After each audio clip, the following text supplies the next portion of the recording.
Welcome to the Encore Audio Archives YouTube channel. I'm Taper Dave, and this is my channel. I've uploaded hundreds of talks here that I've recorded at meetings in West LA, and I've also recorded conventions starting in 2013. I've got a bunch of those up. And Walt and Mary Murray, the original owners of Encore Audio Archives, started the company in the 80s, and Walt recorded Joe and Charlie's and a bunch of stuff down in Vista, California. My sobriety date is June 20th of 1994. I hope you find something you like, so please like and subscribe to my channel and comment down below. If you want to hear something that I don't have or that you don't see, I'll see that I get it. Anyways, take care and have a great day if you want to.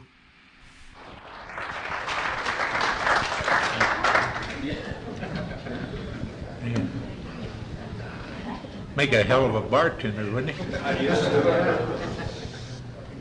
Good evening.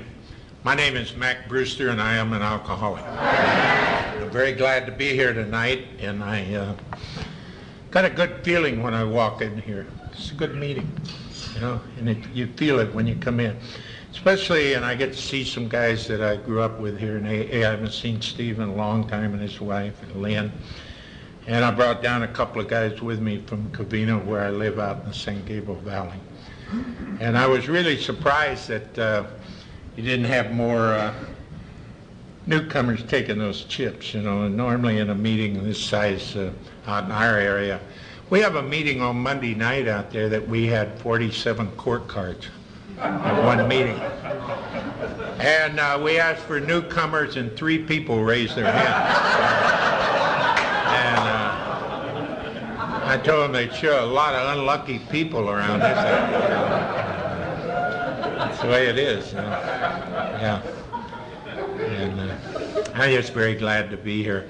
I live out in the San Gabriel Valley, like I said, and I was all over the valley today, one end to the other. I didn't drink any alcohol, and I didn't see anybody I wanted to be, you know.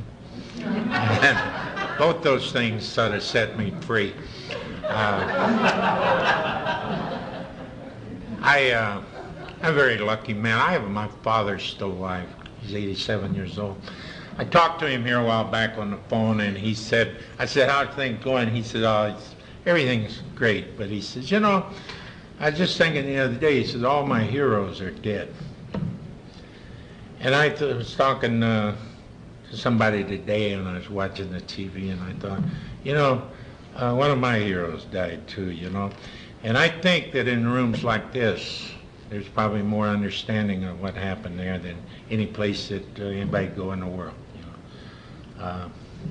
Thank God that when I came here that they didn't give me what I deserve. They just gave me love, you know. And that's AA. I was brought to Alcoholics Anonymous on June the 15th, 1966. And through the grace of a loving God that I found here, people like you, 12 Steps, big book, and strong sponsorship. I wouldn't say what order, but through the grace of all that, I haven't found necessary to drink any alcohol, go to jail, or live the way I used to live. For that, I'm very grateful. And I came over here tonight because Lynn called me here a while back and asked me to come over. Someone did. Anyway, she called me to check on me and make sure I was coming. And I don't have any big message from the podium. I have about 3 things that I get to share when I come out like this, you know. And one of them I'll share with you is probably about 22 years of my life that I used and abused drugs and alcohol, mainly alcohol. And then I'll share with you about 27 years or 28 years and 2 days of sobriety, one day at a time in Alcoholics Anonymous. Then I'll probably share with you a little bit about 14 years of my life that I didn't have any type of chemical or any type of drugs or anything to put into my system to deaden the feelings that I had to carry around. And that's what I'm all about. I'm going to share with you what it used to be like, what happened, and what it's like today.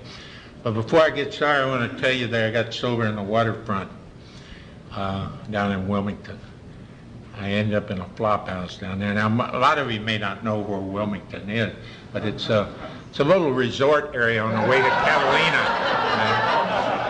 Yeah. You know, you get away from L.A., they'll buy that. I tell them it's just a little resort area on the way to Catalina. You know, they buy that. But I got to go down to the waterfront and speak not too long ago at a longshoreman dinner and a function that they have down there periodically. And there was a guy down there from my home group, an Irishman that went blind a few years ago. And his name is Joe N, and he's blind. And they asked Joe to do a 10-minute pitch, and he came around and he put his little cane on the podium, and he said, I want to tell you a story about a blind man and his dog. And the room got very quiet, and Joe started telling about this blind man going down the street with his CNI dog.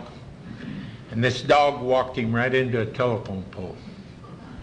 The guy fell down, cracked his head, and a total stranger ran over and picked him up, got him on his feet, and the blind guy reaches in his pocket and he pulls out a cookie. And he starts calling the dog. And the guy says, I don't understand this. Says, the dog walked you into the telephone pole, almost killed you, and you're going to give him a cookie. And he said, no, I'm just trying to find out where his head is so I can kick his ass.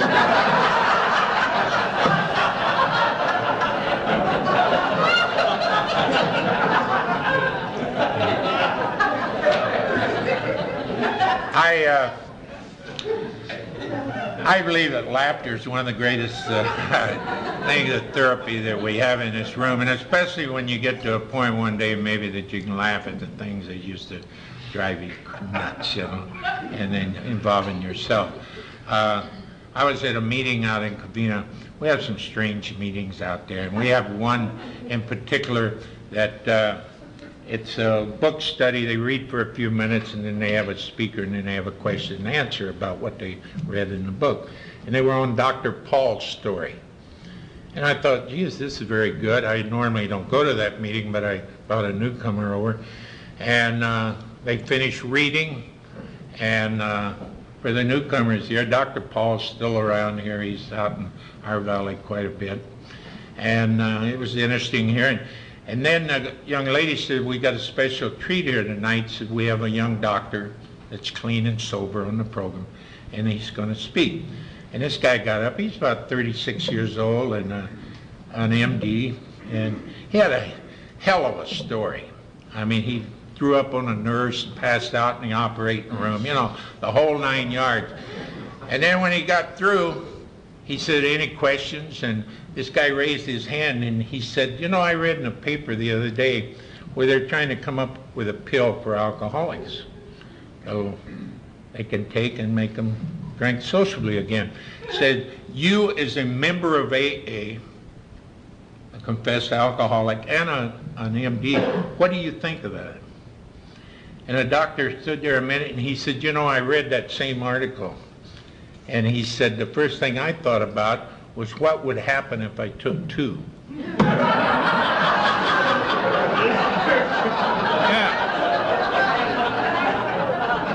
And I thought, my God, you know, and he said it there. He said, until they get a pill that do away with that kind of thinking, they ain't going to help us, you know. And I really enjoyed that.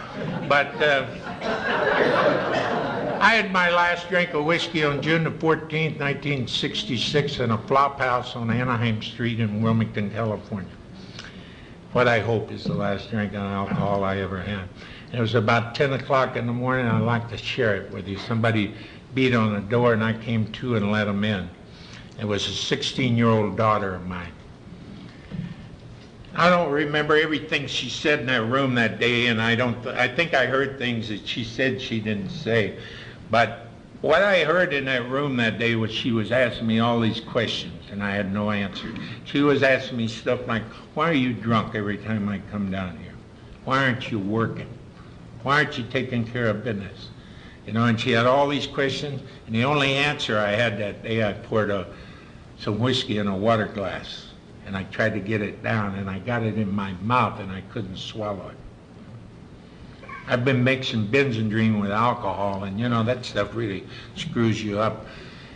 it makes a lot of strange things happen to you, like your hair hurts, and your teeth itch, and just various other things. But that day, nothing was working with me, and I'd try to get that drink down, and I couldn't get it through my mouth.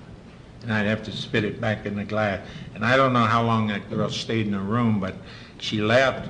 And before she left, she told me about some chairs sitting outside this building. So there's some chairs out there, and it's a nice sunny day. You're cooked up in here drunk. So why don't you go out, sit in one of those chairs, and try to see what you're doing to everybody that loves you and cares about you. And she left. And I found myself maybe a half an hour later sitting in the outside, and it could have been an hour later. I don't even remember whatever happened to that drink, but I still had it that day. I still had it at that time, and I couldn't get it down. I'm sitting out beside this building, and a guy came by and he pulled up a chair. This guy had his shirt off, and he had two big eagles tattooed on his chest, and he had a coffee cup in his hand. And he pulled up his chair, and he talked to me about this drink I had. And I remember Danny said stuff like, I used to try to get them down the way you're trying to get that one down. I used to shake the way you're shaking here today. I used to be just as sick as you are today. And he says, I don't live that way anymore. And he says, if you'll go back in that room and shake it out, I'll come and get you tomorrow night. And I'll take you to a place where you never have to have another drink as long as you live. Now, he didn't tell me about AA, and he didn't tell me what time he's going to come and get me. He just said, you go back in the room and I'll come and get you. Now, I don't remember hardly anything about that day. But the next afternoon, all hell broke loose up there in that room where I sat. I came down, and I'm sick, and I'm frightened, and I got thinking, what if I go through this and that guy doesn't show up? What am I going to do if he doesn't show up?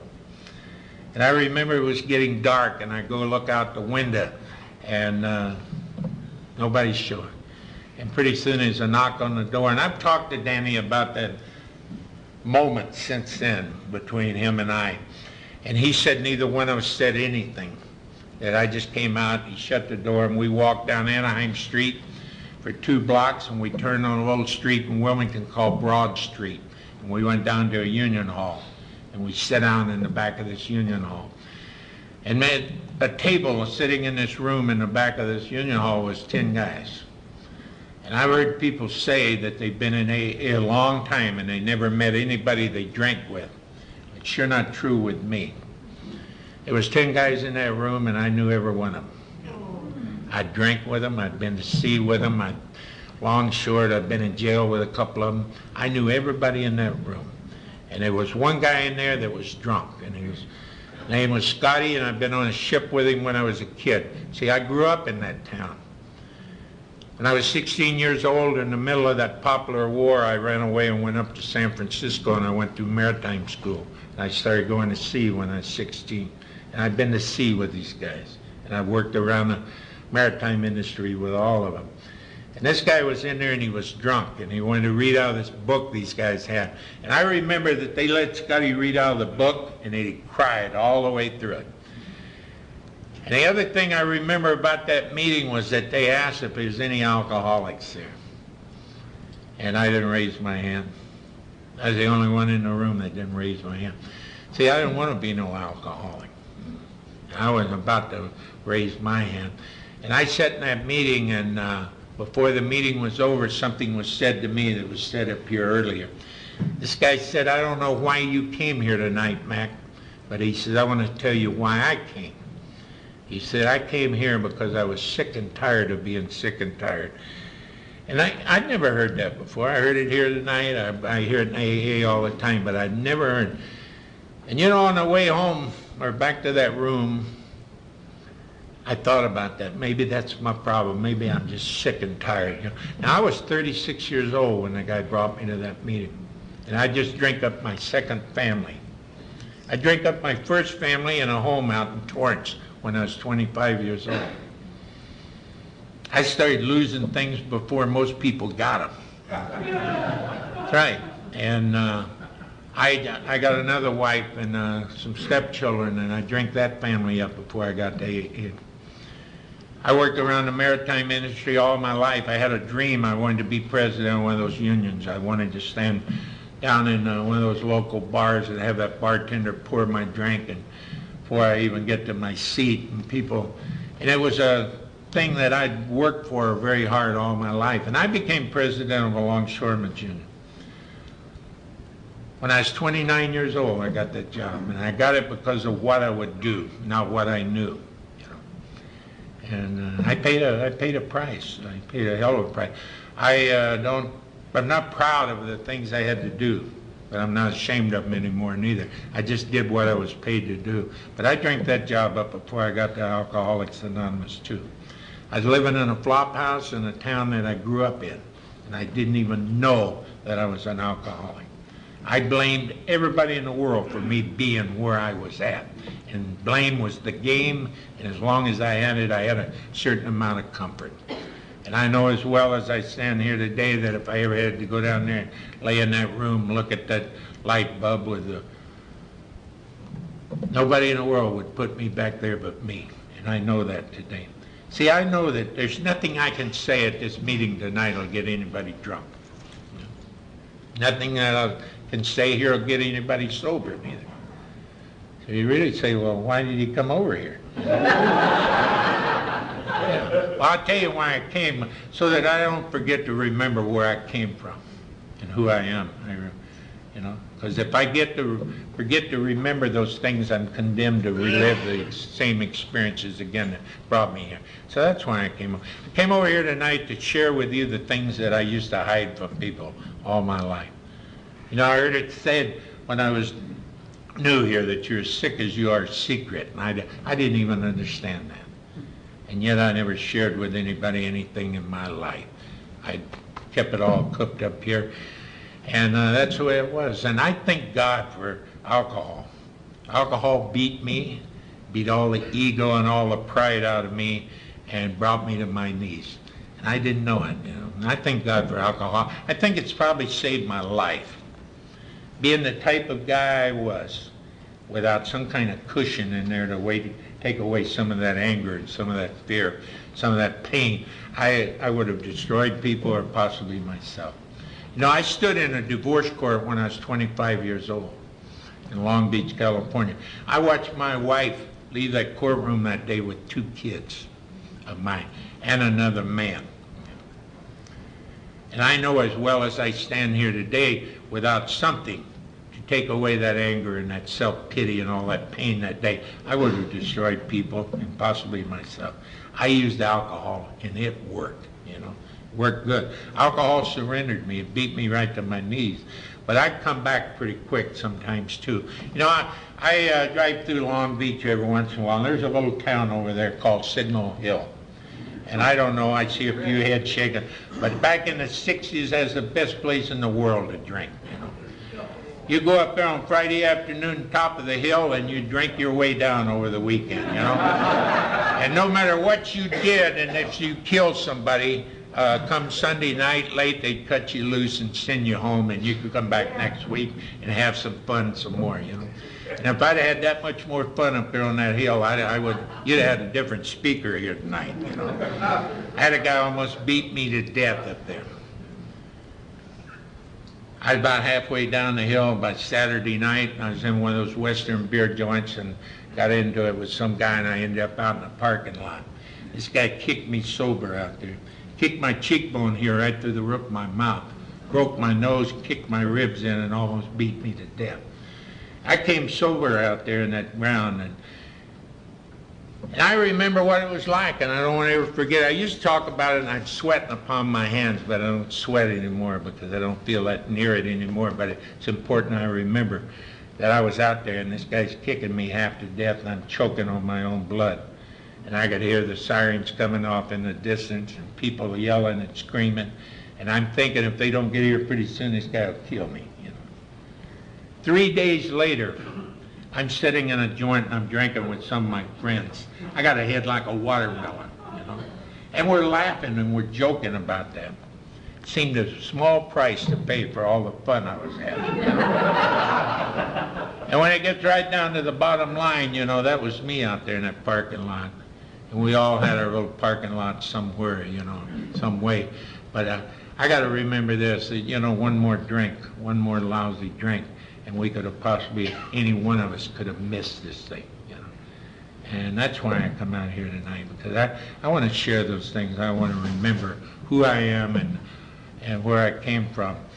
And I stayed around the waterfront for 5 years after I got sober.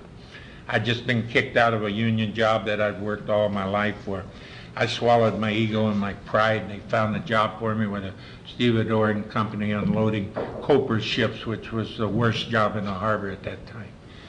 They wouldn't let me work days. I had to work, or nights. I had to work days, and I went to meeting nights in Union Hall and housing projects.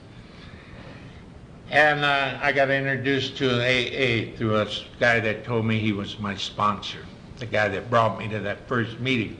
And you know, I didn't want to be an alcoholic, and I didn't want to be an AA, and I didn't understand the language that they were talking here.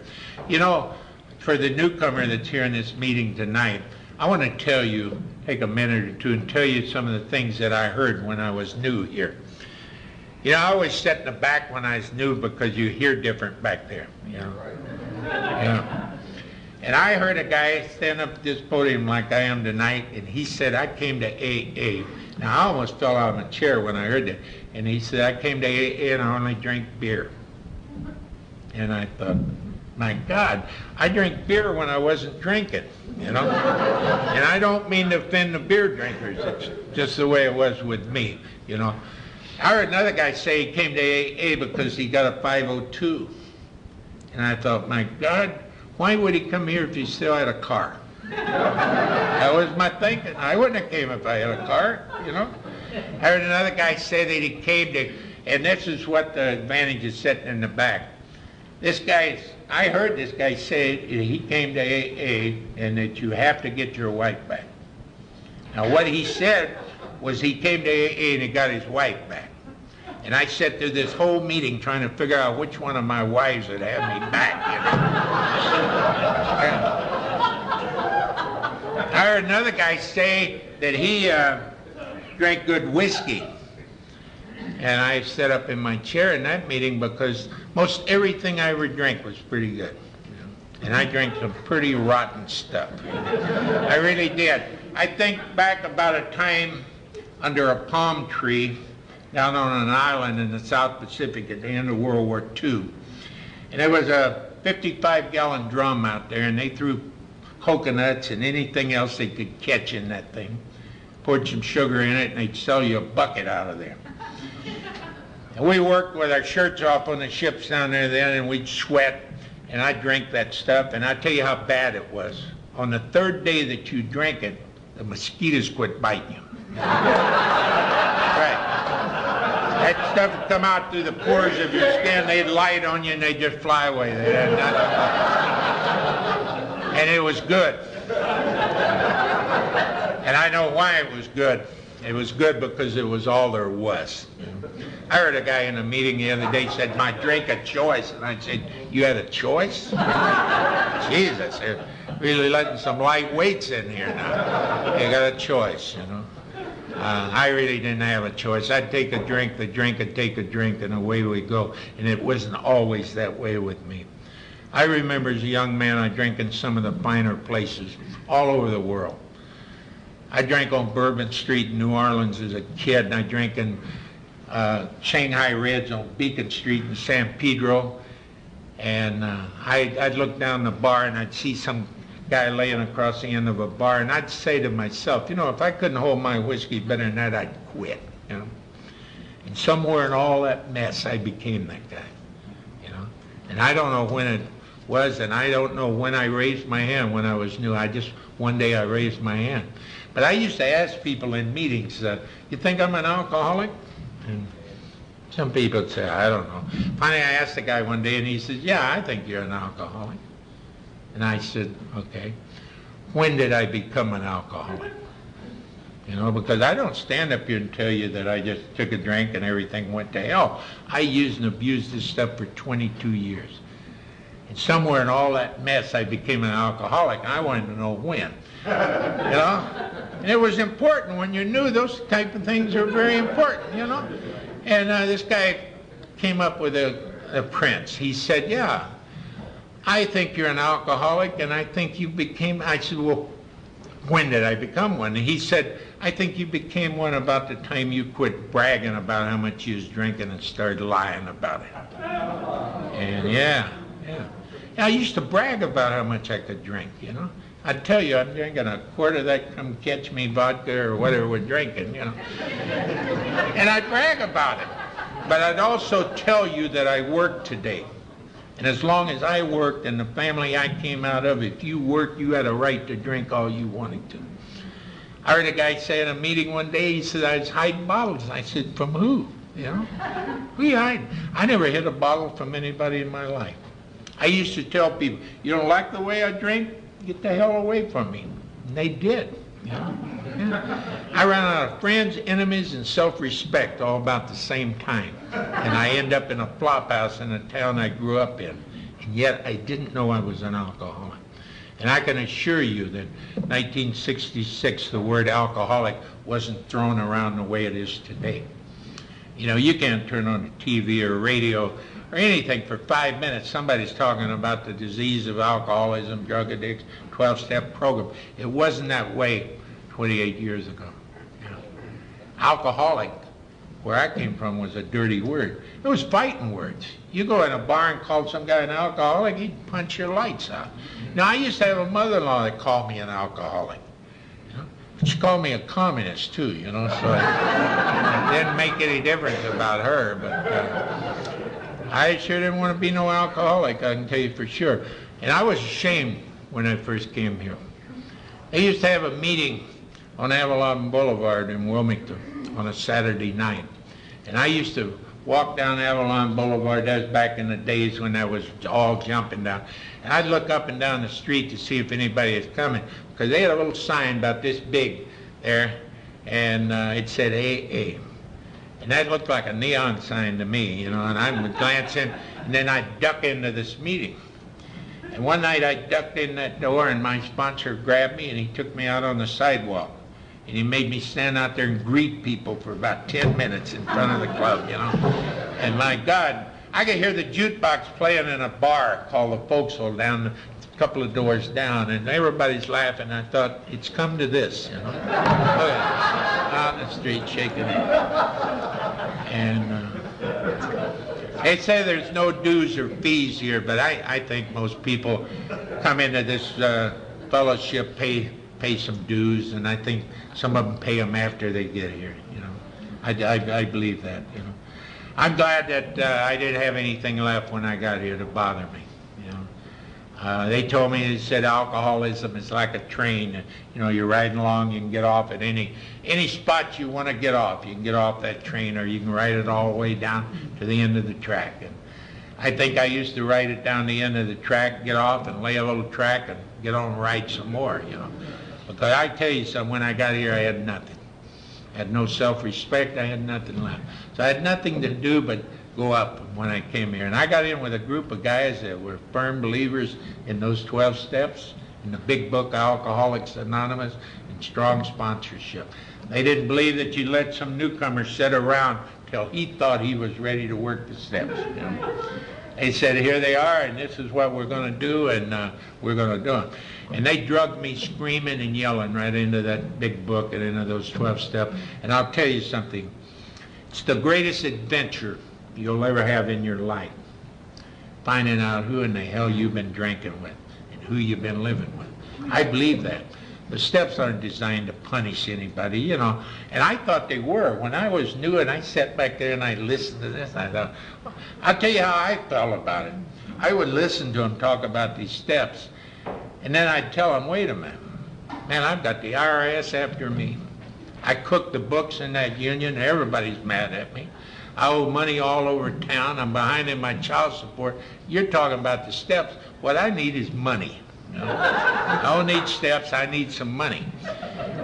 And they explained it to me. They said, no, that ain't what you need, Mac. If you'd had one more person to co-sign your bullshit out there and help you one more time, you'd have died out there in those streets. So you be grateful that you had nothing left and you got here and you're teachable.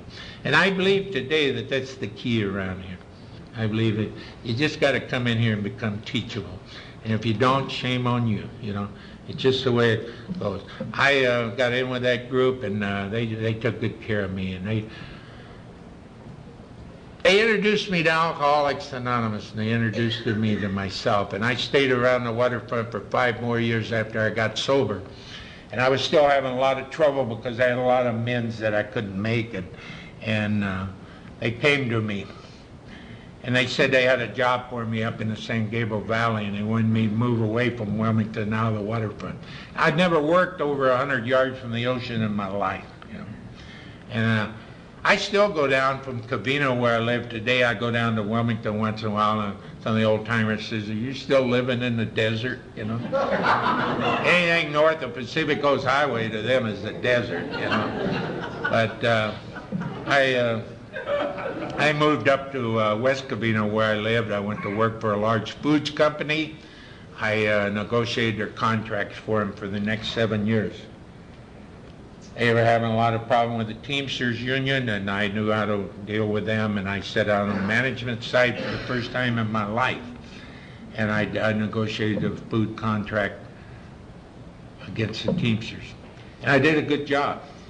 And I knew I did a good job because I knew what they had to have, and they knew what we had to have, and we put it together and solved a lot of labor problems. But there was a 12-step house up in Covina called Crossroads, a big old house. And there was a lot of guys being brought out of the weeds and stuff and brought into that house. And I used to go to meetings over there. And I'd take some of those guys out of that 12-step house and I'd put them to work for this company. And some of them, it was the first time in their life they had good jobs and good benefits. And I just got a call recently from one guy. And he called me up. He said, "I haven't seen you in a long time." But he said, "I had this number and I was hoping that you still had it." He said, "I just want to call you up and tell you I just retired the other day." He said, "I had 21 years and I retired from that company, and I just wanted to call you up and thank you." Now, I said, "Oh, gee, that's great." And I hung up. And then I got thinking, you know, I was there 7 years and them suckers fired me. You know? Yeah. A new company came in and bought that company out, and they just wiped us out. And I'll never forget that day. We're sitting in my boss's office, and these guys came in and they fired us both. And I had a super boss, a guy named Chuck, and Chuck was sitting there and he sort of looked like a tear was coming in his eye. And I looked at him and he said, "You know, Mac, I've never been fired before." And I said, "God damn, I have, you know." And I said, "It really ain't a big deal, you know." And I cleaned my office out. I took some books out and put them in the car. I had a nameplate on the wall out there. I went and ripped that off, threw it in the back. And I spent about 2 or 3 hours going through that company.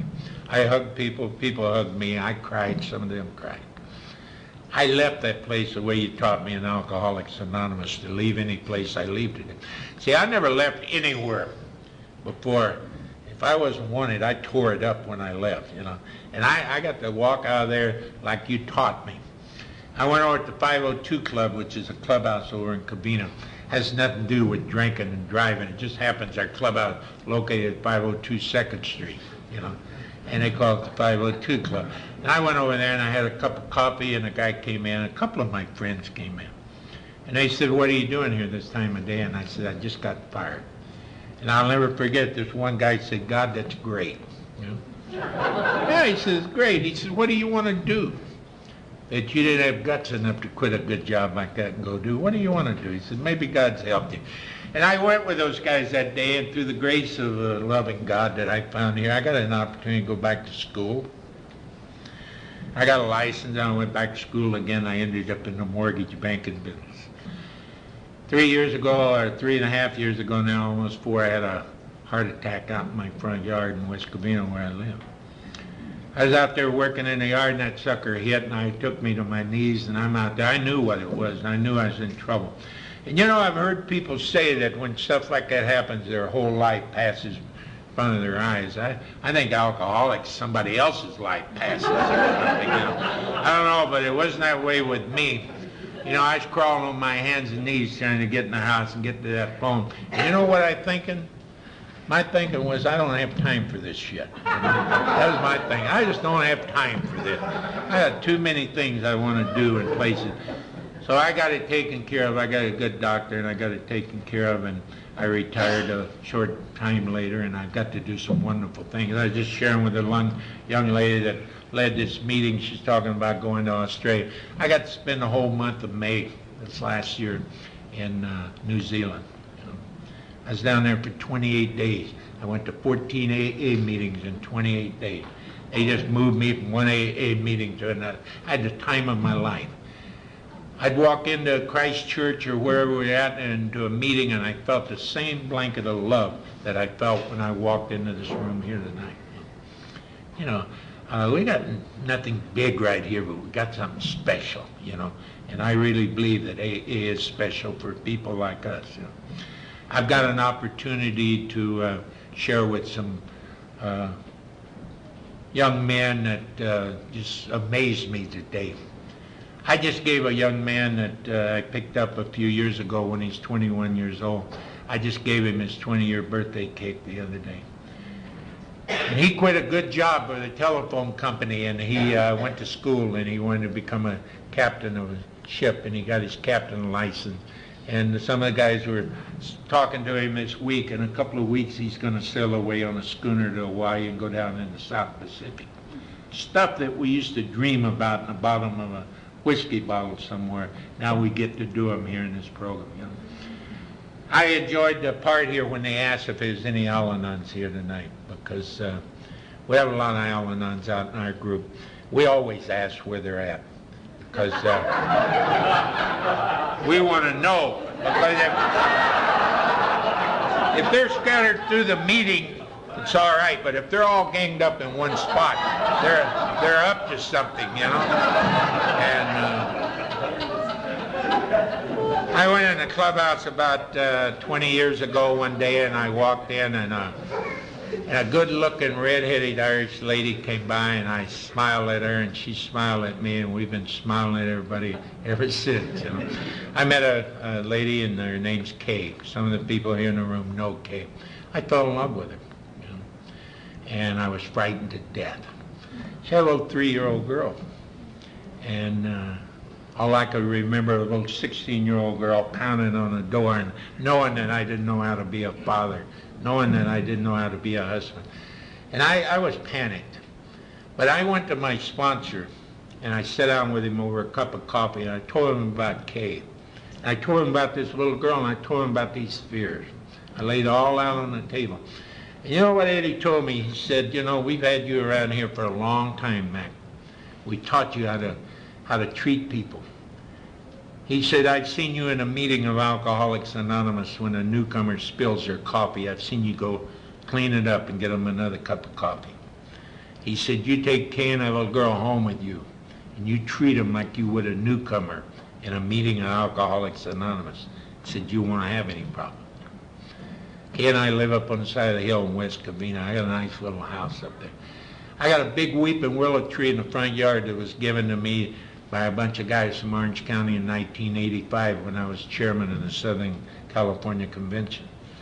I got some pine trees out in the backyard, and I got a couple of cats and a dog. And, you know, I've lived up there for almost 15 years now. And I haven't had to apologize to my neighbors for driving across their lawns. I used to live in a housing project in Torrance, or a tract of homes, and every time I got drunk, every house looked like my house. And I'd park, and I'd get in the driveway, and I'd see my house about 4 houses away, and I'd just drive across the lawns till I got there, you know?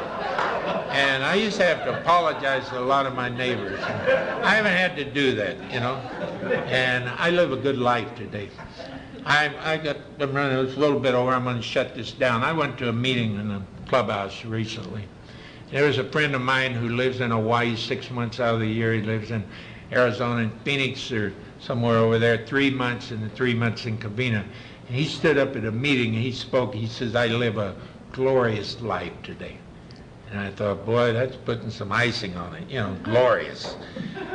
So I went home after that meeting that night, and Kay was asleep. I woke her up. I said, hey, I want to tell you what I heard tonight. I said, I heard Don say that he lives a glorious life in AA. And she says, you do too, and she went back to sleep. Yeah, you know, AA will not solve all your problems. But AA will teach you to live one day at a time with unsolved problems and a quiet heart. Thank you very much for having me.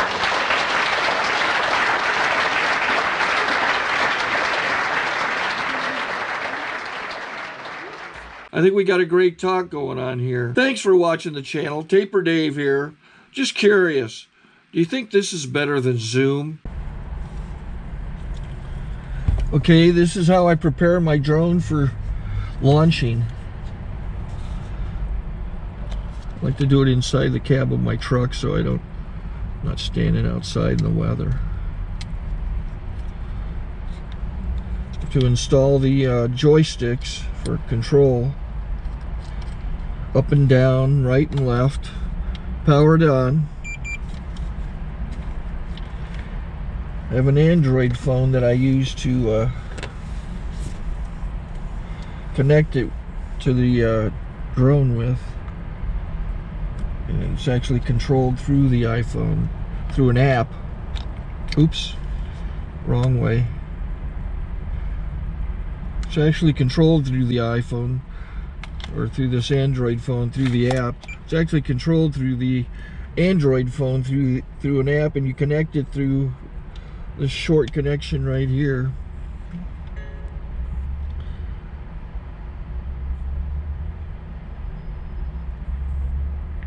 Remote control connected.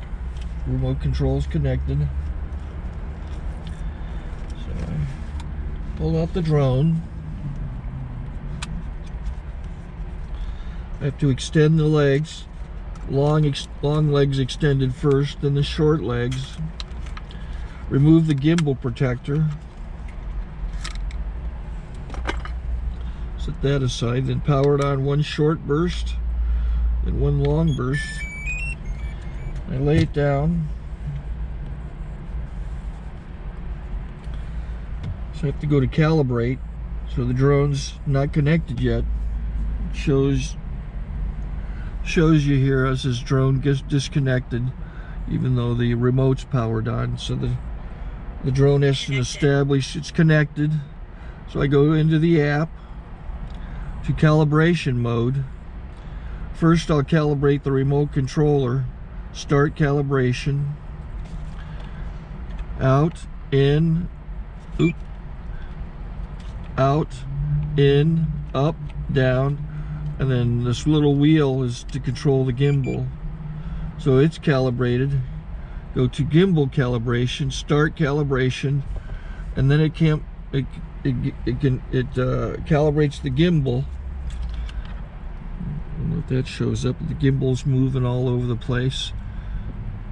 Changes, you can see it on the video.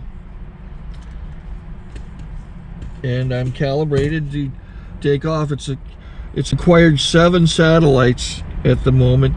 There are 26 satellites up in the sky, which it has to acquire before you can take off. So it's connected. It's got enough satellites. This is white. I can go to press this little arrow button, swipe right to take off, and it would start the motors if I slid this to the right.